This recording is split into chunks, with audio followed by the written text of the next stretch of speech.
الحمد لله رب العالمين والصلاة والسلام على سيد الأنبياء والمرسلين نبينا محمد وعلى آله وصحبه أجمعين ومن تبعهم بإحسان إلى يوم الدين. ناظرین کرام، السلام علیکم ورحمۃ اللہ وبرکاتہ.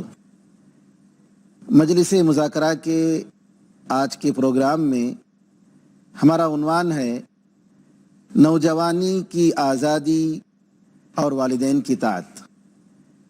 اس اہم موضوع میں ہمارے مہمان ہیں مولانا مفتی شکیل احمد سیتاپوری.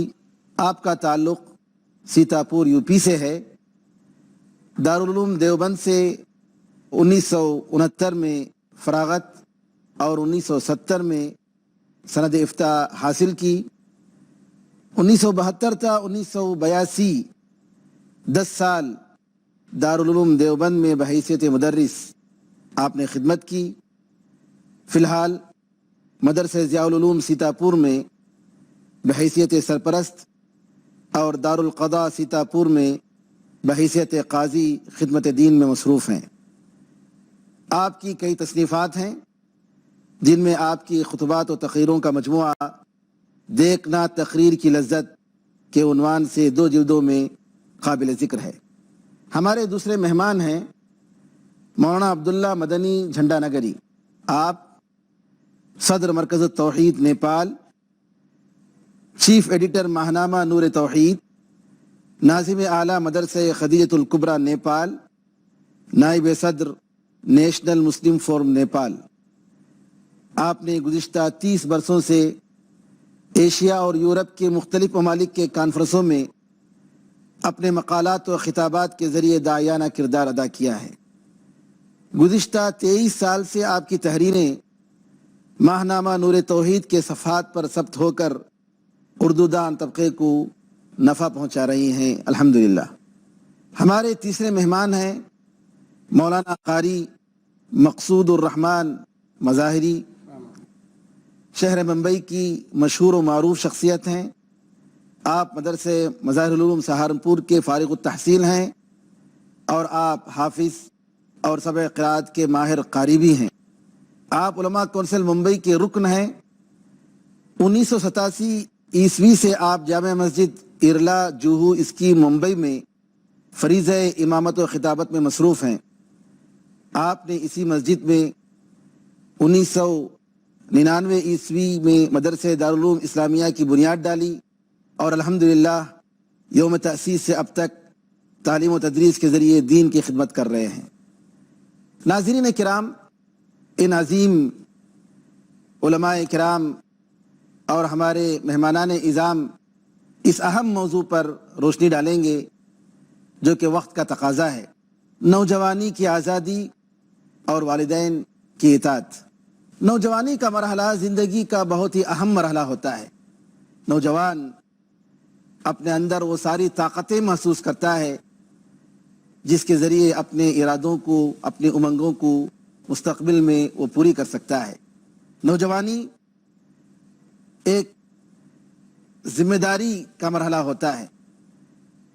اسلام نے نوجوانی کے مرحلے پر بڑا زور دیا ہے. نبی کریم صلی اللہ علیہ وسلم نے نوجوانی کو بڑھاپے سے پہلے غنیمت جاننے کی تاکید کی ہے اور آپ نے بتایا ہے کہ قیامت کے دن جو اہم 5 سوال ہر شخص سے کیے جائیں گے ان میں سے ایک سوال نوجوانی کی زندگی کے بارے میں ہوگا. نوجوان ہر قوم کی ریڑھ کی ہڈی ہوتا ہے جس پر قوم کی عروج و زوال کا دار و مدار ہے. آئیے مولانا مفتی شکیل احمد سیتاپوری آپ کے سامنے اسلام میں آزادی کا مفہوم کیا ہے، کیونکہ نوجوان عام طور پر آزادی چاہتے ہیں، آزادی کے ساتھ اپنے معاملات کو طے کرنا چاہتے ہیں، وہ کسی بھی قسم کی رکاوٹ کے بغیر آگے بڑھنا چاہتے ہیں. لیکن آزادی کا کیا مفہوم ہے؟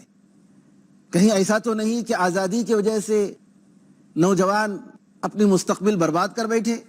آزادی کے جوش اور جذبات میں نعوذ باللہ اس کی زندگی تباہ و برباد ہو جائے اور دنیا اور آخرت برباد ہو جائے. تو لہٰذا میں مولانا مفتی شکیل احمد سیتا پوری سے درخواست کروں گا کہ آپ آزادی کا کیا مفہوم ہے، اسلام میں آزادی کس کو کہتے ہیں، اس کے بارے میں آپ روشنی ڈالیں. میں اپنے ناظرین کرام سے عرض کرنا چاہتا ہوں اور ان کے گوش گزار کرنا چاہتا ہوں کہ آزادی کا لفظ مادہ پرست، ناخدا ترس، مغربی اور انگریزی تہذیب کا دیا ہوا ایک فریب اور دھوکہ ہے. آزادی وہ خود بھی نہیں برتتے. کیا یورپ کے لوگ اور آزادی کی صدا بلند کرنے والے لوگ اور آزادی کا ڈھنڈورا پیٹنے والے لوگ اپنی اولاد کو آزاد چھوڑ دیتے کہ چاہے وہ اسکول میں جائے یا نہ جائے؟ انہوں نے تو بچپن ہی سے تعلیم کو لازم کر رکھا ہے. تو کہاں ہے ان کے اندر آزادی؟ کیا اپنی اولاد کو انہوں نے آزاد کر رکھا ہے کہ اناپ شناپ بھینس اور بیل کی طرح کھائے چاہے وہ مر جائے؟ اس کو صالح غذا کا پابند بنایا جاتا ہے، اس کو بچپن میں تعلیم کا پابند بنایا جاتا ہے. تو کہاں ہے آزادی؟ دراصل دنیاوی معاملات میں کہیں بھی آزادی یورپ کے لوگ اور تمام دنیا دار لوگ پسند نہیں کرتے. شروع سے چاہتے کہ ان کا لڑکا دنیاوی اصول کا پابند بنے، تجارت میں پابندی کرے، تعلیم میں پابندی کرے. آزادی اگر برتی جاتی تو صرف دینی امور میں کہ نماز کے لیے آپ کو پابند کر رہے ہیں، شرافت کے لیے کو پابند کر رہے ہیں، نگاہوں کو نیچا کرنے کے لیے کو پابند کر رہے ہیں، اس کو عفت و پاک دامنی کو سکھا رہے ہیں، اس کو حیوان کیوں نہیں بننے دیا جاتا، اس کو جانور اور بھینس اور بیل کی طرح سے شہوانی تقاضے پورے کرنے کے لیے سڑکوں کے اوپر پارکوں پر چھوڑا کیوں نہیں جاتا؟ اس لیے میں بے لاگ اور وضاحت کے ساتھ کہنا چاہتا ہوں کہ آزادی ایک فریب ہے جو دینی معاملات میں صدا بلند کی جاتی ہے اور دنیاوی معاملات میں آزادی سے چشم پوشی کی جاتی ہے اور آزادی کے بجائے پابندی پر عمل کیا جاتا ہے. اسلام کے اندر اسلام کے معنی ہی اطاعت کے، یعنی اللہ اور رسول کے احکام کی پابندی میں آزادی کہاں ہے؟ لیکن پابندی کے یہ معنی نہیں ہے کہ ہم اپنی اولاد کو شکنجے میں جکڑ رہے ہیں یا کسی قید کے اندر قید و بند کی زندگی گزارنے پر مجبور کر رہے ہیں، بلکہ پابندی کے معنی ہیں انسانیت کے اصول، آداب معاشرہ کی پابندی. اور یہ پابندی اس طرح کرائی جائے کہ ان کے ولولوں پر اور ان کے حوصلوں پر اور ان کی امنگوں پر جو جائز امنگیں ہیں اور ولولے ہیں ان پہ فرق نہ پڑنے پائے. یہی وجہ ہے. ماشاءاللہ آپ نے بڑے عمدہ طریقے سے مغربی قوم کے پاس آزادی کا جو نظریہ ہے اس کے بارے میں آپ نے روشنی ڈالی. مولانا عبداللہ نیپالی جھنڈا نگری صاحب، ذرا آپ بتائیں کہ مغرب کے پاس جو آزادی حقوق نسواں، آزادی نسواں، عوام کو آزادی، یہ جو آزادی کا لفظ مغرب جس کے ذریعے دھوکہ دیتا ہے اور بار بار اقوام عالم کو اس کے ذریعے غلام بنا رہا ہے، کیا یہ واقعی یہ لوگ آزادی دے رہے ہیں یا یہ کہ ایک تماشا ہے یا یہ الفاظ کے ساتھ کھیل رہے ہیں؟ جیسا کہ شاعر نے کہا کہ جنوں کا نام رکھ دیا خرد کا جنوں، جو چاہے آپ کا حسن کرشمہ ساز کرے. ایسا تو نہیں کہ جو ہے نعوذ باللہ یہ لوگ الفاظ کے ساتھ کھیل رہے ہیں؟ آپ کا کیا خیال ہے اس کے بارے میں؟ حقیقت یہ ہے کہ مغرب نے جس طرح سے اس لفظ کے ساتھ کھلواڑ کیا ہے، غور و فکر کیجئے تو یہ ایک فریب سا معلوم ہوتا ہے. آزادی کے نام پر خود انہوں نے دنیا کو غلام بنایا، دوسرے ملکوں پر وہ حملہ آور ہوئے، یلغار کیا گیا. آزادی کے نام پر خواتین کو دنیا بھر میں مختلف ذریعے سے انہوں نے ذلیل کیا. نعوذ باللہ. عورت کو گھر کے دائرے سے نکال کر کے آزاد کیا مگر خواہشات کا پابند بنا دیا. تجارت کے معاملے میں انہوں نے جو آزادی دی، دنیا میں ہر چیز کی تجارت کو جائز قرار دے دیا گیا. اس طرح سے آپ دیکھیں تو آزادی کے لفظ کو اپنے لیے بہت سارے فائدے کے طور پہ استعمال کیا اور یہی نام لے کر کے دنیا کے تمام لوگوں کو غلام بنایا گیا، پابند کیا گیا. بہت سارے وصول و ضوابط کی زنجیروں میں دنیا کو جکڑ دیا گیا. اس وقت جب ہم عالمی پیمانے پر انسانی حقوق کی بات کرتے ہیں، عالمی عدالتوں کی بات کرتے ہیں، اس دنیا کو ہم نے ایک گاؤں کی طرح بنا دیا ہے. اس کے باوجود آپ دیکھیے کہ دنیا میں آزادی باقی کہاں رہ گئی. آپ بول نہیں سکتے، آپ حق بات نہیں کہہ سکتے، آپ اپنے مذہب کے اصول و ضوابط کے مطابق آپ کپڑے نہیں پہن سکتے، آپ اپنی مسجد میں مینار نہیں بلند کر سکتے، آپ اپنی بچیوں کو اسکارف نہیں پہنا سکتے. ہمارا حق ہے کہ ہم جو چاہیں پہنیں، یا ہماری شریعت نے ہمیں جو راستہ دکھایا اس پر ہم چلیں. ہم کو اس پر چلنے تک کی آزادی نہیں دی گئی. دراصل یہ آزادی علامہ اقبال کے کلام میں ہمیں ایک مصرع ملتا ہے، صنوبر باغ میں آزاد بھی ہے پا بگل بھی ہے. صنوبر کا درخت سر اٹھائے ہوئے آسمان کی طرف بلند ہوتا جا رہا ہے، مگر اس کی جڑیں مٹی میں ہیں، پا بگل ہے وہ. اور اس طرح سے آزادی انسان کی اصلاً ہوتی ہے کہ بہت سارے اصول و ضوابط کا انسان کو پابند بنایا گیا، لیکن اس دنیا نے آزادی کے نام پر جس طرح سے دھوکہ دیا ہے، دراصل اب دنیا والوں کو اس فریب کے اس عمل کو سمجھ لینا چاہیے. اور اسلام نے بنیادی طور پر ایک انسان کو جو آزادی دی ہے اس کی طرف توجہ ہونی چاہیے کہ اسلام نے کس طرح سے انسانی فطرت کے مطابق زندگی گزارنے کی تعلیم دی ہے، تاکہ وہ اس دنیا میں آزاد بھی رہے اور وصول و ضابطے کا پابند بھی رہے. آپ اگر کہیں کہ ہر چیز کو ایسے ہی آزاد چھوڑ دیا گیا تو بات وہی ہوگی. ایک صاحب آزادی کے جوش میں چلے جا رہے تھے اور کافی ان کے ہاتھ زور زور سے حرکت کر رہے تھے. ایک صاحب کی ناک پہ ان کا ہاتھ لگ گیا تو اس نے کہا کہ بھائی یہ کیا، آپ نے مجھے مار دیا. کہا نہیں میں تو، میری تو آزادی ہے، میں تو جا رہا ہوں چاہے جیسے جاؤں. تو انہوں نے ایک بات کہی تھی کہ وہ ایسا ہے کہ آپ کی آزادی کی حد وہاں ختم ہو جاتی ہے جہاں سے میری ناک کی حد شروع ہوتی ہے. تو یہ دنیا نے جس طرح سے آزادی کا نعرہ دیا، اگر اسلام نے کچھ ضوابط رسول بنائے جیسے کہ آپ بناتے ہیں، آپ نے اپنے ملکوں میں قانون بنا رکھا ہے. ہندوستان میں آپ جب ڈرائیونگ کریں گے تو آپ بائیں طرف چلیں گے، لیکن اگر آپ یورپ میں جائیے تو وہاں آپ کو داہنے طرف اپنی سواری لے کے جانی پڑے گی. وہاں آپ کی آزادی چھین لی گئی، آپ یہاں سے گئے.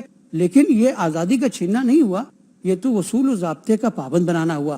اسلام بھی یہ چاہتا ہے کہ انسان ضابطہ اصول کے دائرے میں رہ کر کے اپنی زندگی گزارے اور پوری آزادی کے ساتھ زندگی گزارے. انسان کو سوچ اور صلاحیت اور فکر جو اللہ رب العالمین نے دی اس کے مطابق آدمی سوچے کرے، مگر شریعت نے جہاں پابندی لگا دی ہے اس پابندی کو اپنے اوپر نافذ کر لینا چاہیے.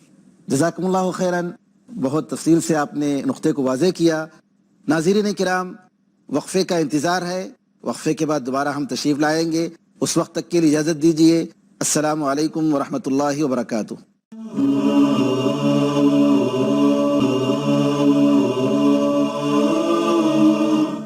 ناظرین کرام، انتظار کرنے کا شکریہ. ہم دوبارہ آپ کی خدمت میں حاضر ہوئے ہیں. مغرب کا نعرہ آزادی، اس کی کیا حقیقت ہے؟ ماشاءاللہ آپ نے بہت ہی واضح طریقے سے کھول کر بتا دیا. مولانا مقصود الرحمان صاحب سے میں درخواست کروں گا کہ آپ یہ بتائیں کہ مغرب کا جو خیال ہے آزادی کے بارے میں، مغرب کا جو تصور ہے، کیا مشرق ممالک کا بھی یہی تصور ہے؟ ہم ہندوستان میں جیتے ہیں اور ہم جہاں تک جانتے ہیں، دیکھتے ہیں کہ مشرق کے عام ممالک میں آزادی کا وہ تصور نہیں جو مغرب نے دیا ہے. یہ الگ بات ہے کہ آج کل اس کے اثرات یہاں بھی آنے شروع ہو گئے ہیں، لیکن آپ بتائیں کہ یہاں کی جو تہذیب ہے، یہاں کی جو ثقافت ہے، یہاں کا جو کلچر ہے، اس میں آزادی کا مفہوم کیا پایا جاتا ہے؟ ناظرین اکرام، یہ لفظ آزادی مغرب والوں نے اپنے بنائے ہوئے خود ساختہ قانون کو دوسروں پر نافذ کرنے کے لیے، تھوپنے کے لیے ایجاد کیا ہے. اور سب سے پہلے تو ہمیں یہ دیکھنا چاہیے، ہم ایک مسلمان ہیں، ہمارے تمام نوجوان بھی مسلمان، ان کو یہ دیکھنا چاہیے ہر مرحلے کے اندر کہ ہمارے لیے ہمارے رب نے کون سا اصول وضع کیا ہے. جیسا کہ سورہ احزاب کی 21 نمبر کی آیت ہے، لَقَدْ كَانَ لَكُمْ فِي رَسُولِ اللَّهِ أُسْوَةٌ حَسَنَةٌ، کہ محمد الرسول اللہ صلی اللہ علیہ وسلم تمہارے لیے بہترین نمونہ ہے. یہ عاقل بالغ ہونے کے بعد سے ہی بچے پر اور نوجوان پر، بوڑھوں پر، مرنے تک بالغ ہونے کے بعد میں یہ اصول اللہ کا نافذ ہو جاتا ہے، اور محمد الرسول اللہ صلی اللہ علیہ وسلم کے طور طریقے پر زندگی گزارنا ہمارے لیے، ہمارے نوجوانوں کے لیے، سب کے لیے لازم ہو جاتا ہے. ہم جو مغرب والوں نے ایک عریانیت اور اسی طریقے سے ایک اپنے عقیدے کو، خود ساختہ عقائد کو اور خود ساختہ باتوں کو گڑھ کر کے دوسروں پر جو تھوپنے کی کوشش کی ہے، یہ سراسر بالکل غلط ہے. آج وہاں کے لوگ خود اُب چکے ہیں، اسی لیے وہ اسلام سے پورا یورپ گھبرایا ہوا ہے کہ اسلامی قوانین اگر نافذ ہوں گے، آج وہاں کی خواتین بھی پردے میں رہنے کو اپنے لیے عزت سمجھتی ہیں اور اسلام میں عفت سمجھتی ہیں، اسلام میں سکون سمجھتی ہیں آنے کو، اس لیے دھڑا دھڑ مسلمان ہو رہی ہیں. اگر مسلمان ہونے کا اور اسلام پھیلنے کا خطرہ نہ ہوتا تو چند دنوں پہلے ہی دیکھا جائے تو عالی جناب ڈاکٹر ذاکر نائک صاحب کو لندن والوں نے کیوں بینڈ کیا؟ اس لیے کہ وہ اصول و دلائل سے قرآن عظیم جو اللہ تعالیٰ کی اتاری ہوئی کتاب ہے اور آخر نبی محمد الرسول اللہ صلی اللہ علیہ وسلم جو ساری کائنات والوں کے لیے راہبر اور رہنما رحمت للعالمین ہیں، ان کے اصول و ضوابط کو جب وہ واضح طور سے ان کے سامنے پیش کرتے ہیں تو ان سب یورپ کے لوگوں کو، حتیٰ کہ جو جیل میں قید ہیں، ان لوگوں کو بھی اسی میں سکون نظر آتا ہے اور جیل میں داخل ہوتے ہیں ایک اپنا مذہب لے کر کے، لیکن وہاں جیل سے بھی ہزاروں کی تعداد میں مسلمان ہو کر باہر نکلتے ہیں. انہیں یہ معلوم پڑتا ہے کہ جو لفظ آزادی مغرب والوں نے ایجاد کیا ہے، یہ اصل میں اپنے عقیدے کو تھوپنے اور غلام بنانے کا بظاہر ایک ان کا ذریعہ ہے.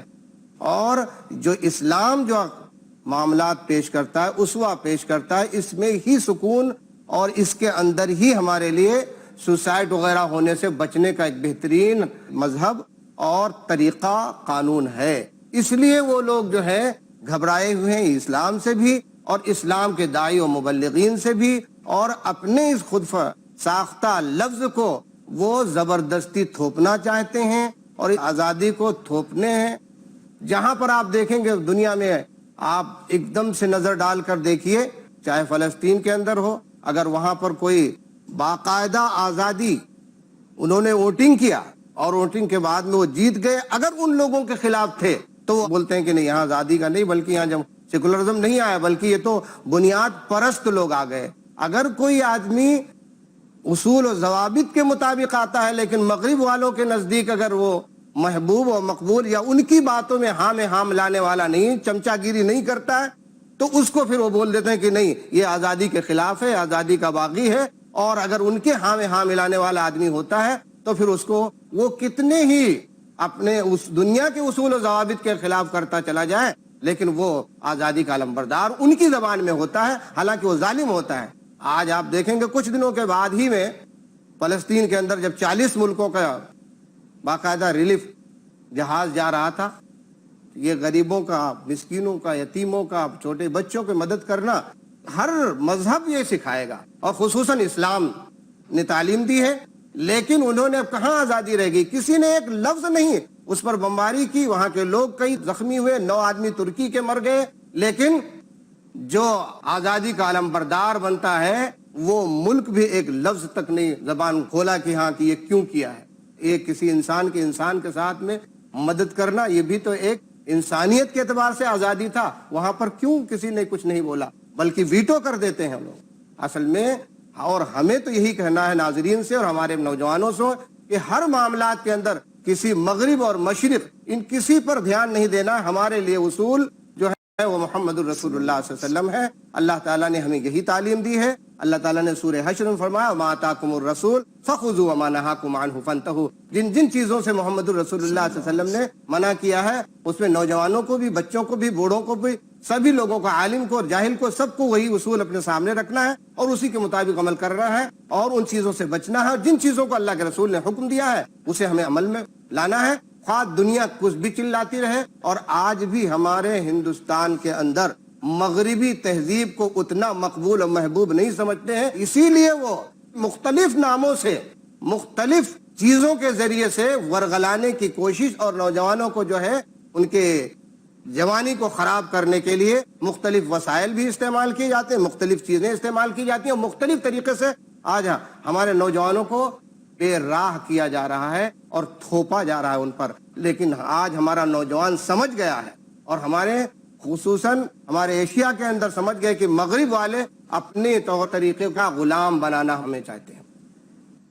جزاکم اللہ خیراً، آپ نے بڑی تفصیل سے بتایا کہ اسلام کیا چاہتا ہے اور مشرق اور مغرب میں کتنا بڑا فرق ہے آزادی کے مفہوم میں۔ ہم یہاں مولانا مفتی شکیل احمد سیتاپوری سے درخواست کریں گے کہ اسلام نے انسانی عقل کو سامنے رکھتے ہوئے آزادی دی ہے۔ بچہ جب جوان ہوتا ہے اور اس کے اندر سوچنے اور سمجھنے کی صلاحیتیں پیدا ہو جاتی ہیں تو اسلام نے اس کو اختیارات دیے ہیں۔ آج کے انٹرنیٹ کے زمانے میں ہر نوجوان یہ چاہتا ہے کہ اس کو اس کے اختیارات استعمال کرنے کا موقع دیا جائے۔ جی، ماں باپ اس کے خواہشات کے آگے روڑا نہ بن جائیں۔ اب یہ جو آزادی اور نوجوانی کے دور میں ان کے جو جذبات ہیں، ان کے جو احساسات ہیں، اس کے تعلق سے اسلام کیا کہتا ہے؟ اس بارے میں ان بچوں سے ہم کہیں گے، نالا ہے بلبل شوریدہ تیرا خام ابھی، نالا ہے بلبل شوریدہ تیرا خام ابھی، اپنے سینے میں اسے اور ذرا تھام ابھی۔ جو جذبات اور جیسی وہ پرواز کرنا چاہتے ہیں، اس پرواز اور ان جذبات کو وہ اپنے تجربے کار والدین اور اپنے تجربے کار بزرگوں کی روشنی کے اندر اس پرواز کو بڑھائیں۔ ابھی ان کی عقل خام ہے، وہ نہیں جانتے کہ قدم کتنا اٹھایا جائے۔